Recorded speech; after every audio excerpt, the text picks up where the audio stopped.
Are we steady? We are good. Oh, I really like how you've given me a Beauty and the Beast mug today. That makes me really happy.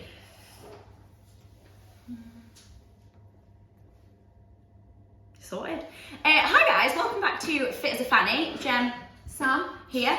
And this week we thought we would tell you a little bit more about us and our own mental health journey. So Sam's going to go this week, I'm going to talk to you next week, but we've had a few people message us, haven't we, really responding to how last time we talked about, you know, anxiety of turning 30, and I think because we're quite in our early stages of the podcast, we just want you to get to know us a little bit more, so we thought Definitely. that's what we do. So we're kicking it off with this one today. We're going to get down in the deep. It's going to be great. It's going to be great. But yeah, you've not had the easiest of mental health journeys, really.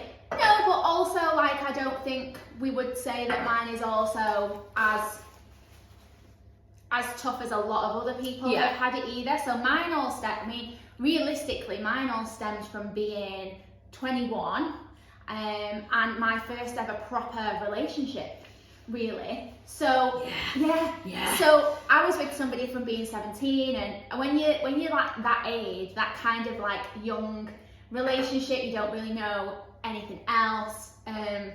You kind of think that that's it, that's your person for life. Yeah. Obviously now as a 32-year-old, I know that that wasn't my person for life. Do you know what I mean? And that you have multiple different loves as you move through your journey of life. And realistically, the breakup of that relationship wasn't really what I struggled with. No. It was really I had kind of planned, or in my head had a future with this person, and my whole future based around me and this person. Whereas when that person was no longer in the equation, my whole future wasn't what I thought it was going to be. Yeah. And it was probably like a death of my future, and I had to figure out who I was again as Sam. Yeah. Not as Sam in a relationship where you're negotiating and you're compromising and all of those things. And then also to figure out what my future looked like from a relationship point of view.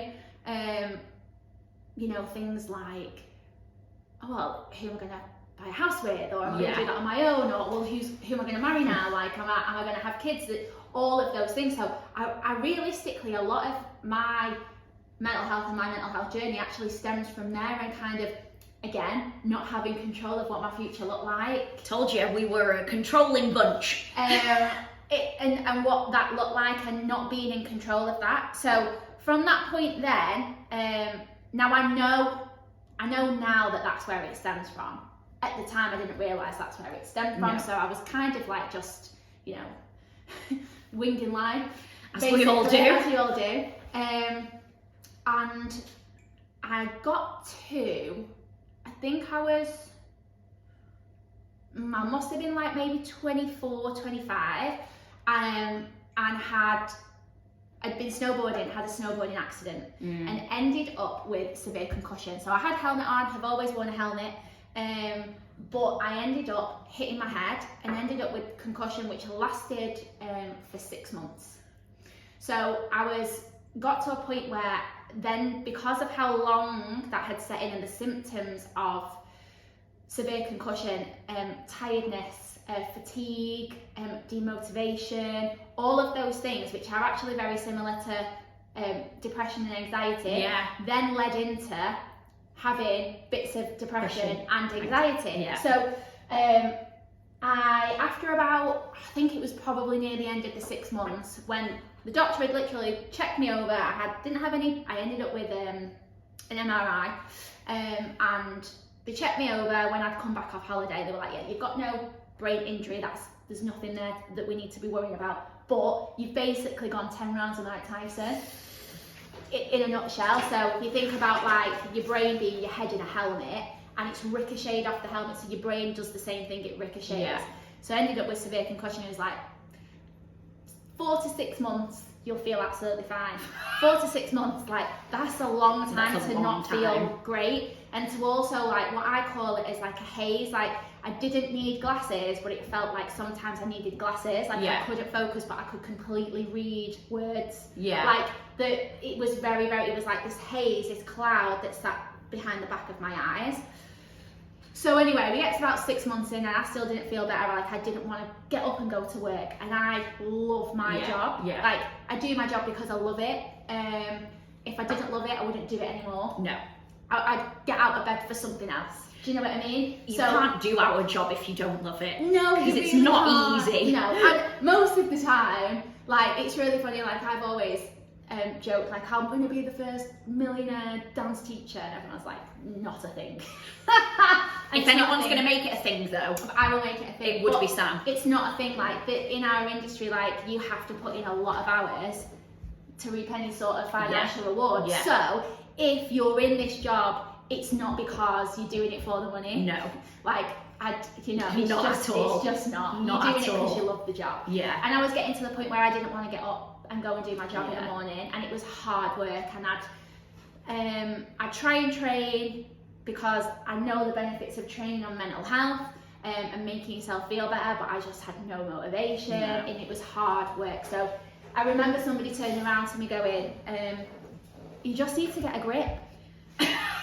Right? And my reply was, I know, but I can't, so I know that there's something wrong with me. Yeah. Like, and at that point, I knew that there was something very, very not okay with me. I was waking up in the morning having like a panic attack. Now, I just woke up, like there was nothing to panic about. Yeah. But I actually listened on a podcast the other day that's actually like embedded in us from caveman time. So this sort of like fight flight response, like they were always on alert. Yeah. As cavemen or cave women,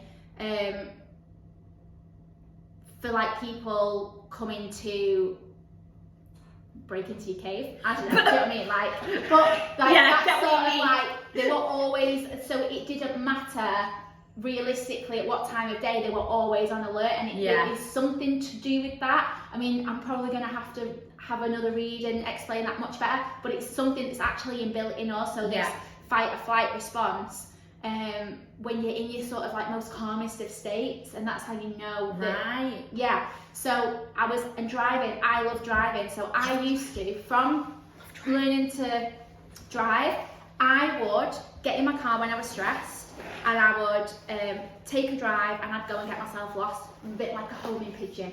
So I would drive and go and get myself lost, and I would be able to find my way back home without a sat nav. Oh, I would not be able to do that. So I've explored quite a lot of parts of the Northwest, and there has been times where I have had to ring my dad and be like, I'm lost, I've got no sat nav, I don't know where I am, you're gonna have to find me. And he's like, well, where are you? I was like, well, I don't know. And he's like, how can I come and find you if you don't know where you are? Yeah. I think, I'm not gonna lie, I've done the same thing, but I am not a homing pigeon. I've got no idea where I am in space. My other half constantly laughs at me because he's literally like, we'll walk into a shop, and then we'll walk out of the shop, and I'll go the complete opposite direction to where we're supposed to go in. And he's like, you literally have no idea where you are in space. And I'm like, no, I don't. I lived in Manchester at the time.